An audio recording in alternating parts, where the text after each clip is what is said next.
Jesus, or the evidence of the Bible as such, though there's plenty of room for ordinary non-theistic historical dispute. Let's say the Channel 9 60 Minutes team, or better perhaps the ABC Four Corners team, was actually there and did a documentary. It's all on tape, the crucifixion, the cave with the missing person, and interviews with the witnesses and all that. So let's say that it's not a 2,000-year story that's handed down, but a first-hand documentary. You still shouldn't believe the story of the Bible, and Dr. Craig made a point about the empty cave, even if it were a live report where the facts are not in doubt. It's not the facts, but the interpretation or explanation of the facts which are in dispute. Are they best explained by miracles or in some other way? Dr. Craig evidently can't think of any other more plausible way to explain the empty cave besides a miraculous one. I can think of lots. He wasn't really dead, he was just feeling a bit sick. And some friends got him out of the cave when no one was looking. Now, you're not expected to like that answer, but the point is, it doesn't matter if you don't like that particular story. Any story, other than the one that's miraculous, one that's consistent with the laws of nature, is more plausible than the miraculous one. If you can imagine an explanation consistent with the laws of nature, why would you prefer a miraculous one and say that it's more plausible? I think I'll stop there. Thank you.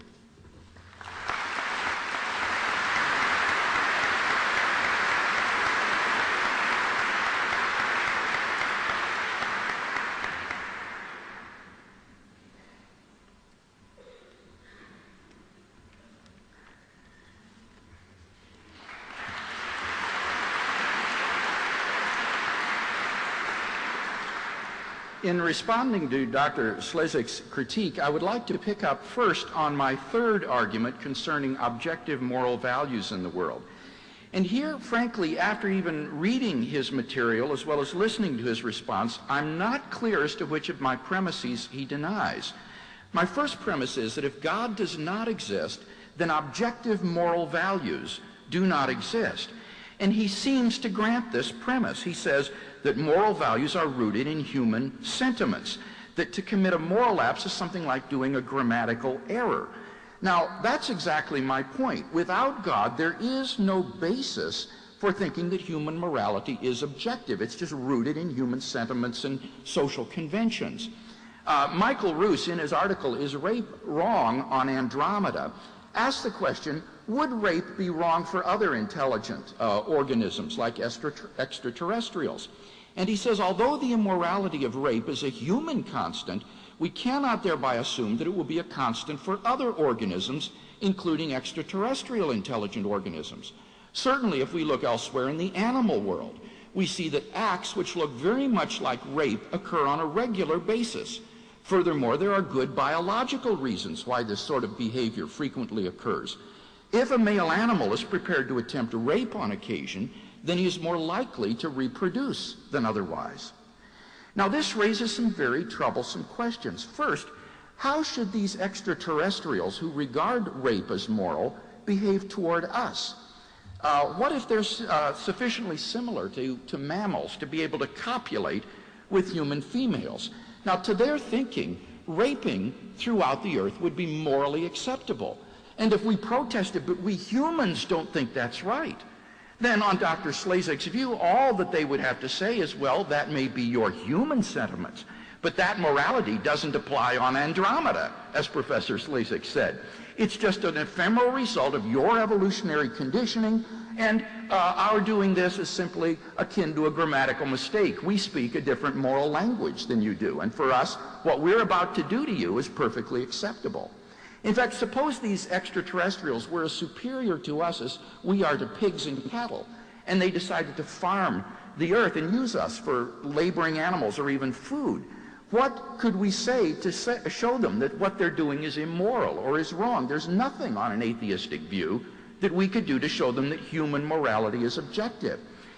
But secondly, why shouldn't the sexual predator rape if he feels like it? Extraterrestrials do it. Animals do it. Why shouldn't he do it? Dr. Slezak has no answer to this question. All he can say is that we humans feel that rape is wrong because it springs from human sentiments and conditioning. But so what? There's nothing objectively valid about human morality that would show that such actions are wrong. So I think that he and I basically agree that if God doesn't exist, then objective moral values don't exist.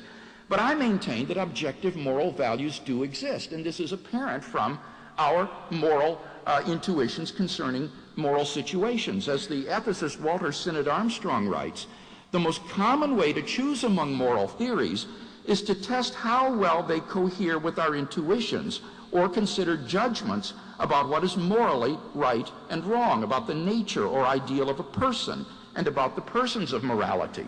And in that sense, the apprehension of objective moral values is like the apprehension of physical objects in the world. You can't prove to the skeptic who denies the veridicality of our sensory intuitions that there are physical objects. You can't prove to the moral skeptic who denies the veridicality of our moral perceptions that there is a realm of objectively existing moral values. But in the same way that we believe in the reality of physical objects in the physical world, I think we're justified in believing in the reality of a realm of objectively existing moral values.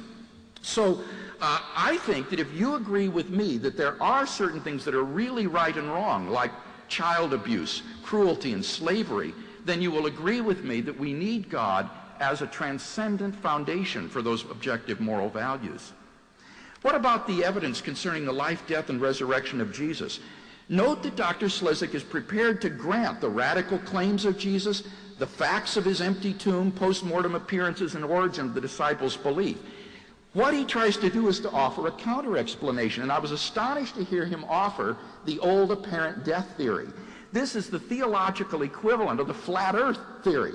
It's been dead ever since D.F. Strauss nailed it in 1835. It has been abandoned by everyone. There's no contemporary historian who would defend the apparent death theory. Why? Well, simply because there was absolutely no doubt that the crucifixion was fatal to Jesus. The Romans were professional executioners, and they ensured the death of its victims by a spear thrust into the side of the crucified victim. Even if Jesus hadn't died, secondly, he would have certainly died of exposure in the tombs. He was bleeding from open wounds in the wrists, feet, and side without immediate medical attention. He would have certainly expired almost at once. Thirdly, even if he had revived, he was sealed inside a tomb with a huge disc-shaped stone across the door. There was no way that a man inside could get out.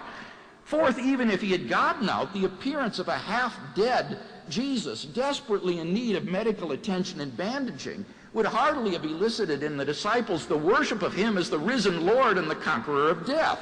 The theory is ridiculous. And the theory finally turns Jesus into a charlatan, which is just a tawdry caricature of the historical Jesus. So that's why no contemporary historian thinks that the resurrection of Jesus can be explained away by apparent death theory. Dr. Slezak says, but it's a better explanation than a miraculous one. I would recommend, if he hasn't read it yet, to read John Ehrman's book, Hume's Abject Failure. That is this prominent philosopher of science's description of Hume's argument against miracles. The argument is completely fallacious. What is improbable is the hypothesis that Jesus rose naturally from the dead. I agree, anything is more probable than that. But that's not the hypothesis. The hypothesis is God raised Jesus from the dead, and there's nothing intrinsically improbable about that. And therefore, I think we have good grounds for believing that the best explanation of the evidence is that the disciples were telling the truth. God raised Jesus from the dead, and that entails that God exists. Finally, my fifth point was the immediate experience of God, and that's yet to be addressed in today's debate. In the absence of any good arguments for atheism, why shouldn't I believe in my immediate experience of God? Why shouldn't? I trust it. Why should I think it's delusory? God is real to me. In the absence of arguments for atheism, why not trust that experience? As for the evidence for atheism, I just want to point out a huge shift of ground on Dr. Slezak's part in the debate tonight. He now admits that the absence of evidence is not positive evidence that God does not exist, but he just says, I don't have a belief that God exists. That, however, is not atheism. Atheism is the view there is no God. What he's describing is mere agnosticism. So even if all my arguments fail, we're still left just with neutral ground, not with any positive reason to believe in atheism or the view that God does not exist, which is what the debate was supposed to be about tonight.